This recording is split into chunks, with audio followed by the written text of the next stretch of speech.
United states of আমেরিকাতে একটা conference হয়েছিল। ওই কনফারেন্সটা হচ্ছে পৃথিবীর যত ধর্মগ্রন্থ আছে সবগুলো ধর্মগ্রন্থের 10 মিনিটের আবৃত্তি শোনানো হবে। কয় মিনিট? চিল্লায় বলেন।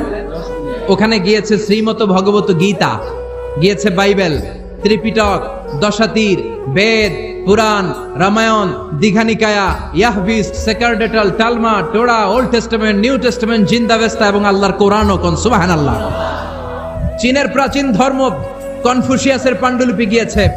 যারা আগুনকে পূজা করে, অগ্নি উপাসক, আগুন দেখলে নমস্তে নমস্তে গায়, তারাও গিয়েছে। 10 মিনিট করে সময়। এই কনফারেন্সের উদ্দেশ্য হচ্ছে এইটা চেক করা, in order to check which book, which recitation of the holy book is the most excellent recitation ever. কোন বইয়ের আবৃত্তিটা বেশি সুন্দর লাগে।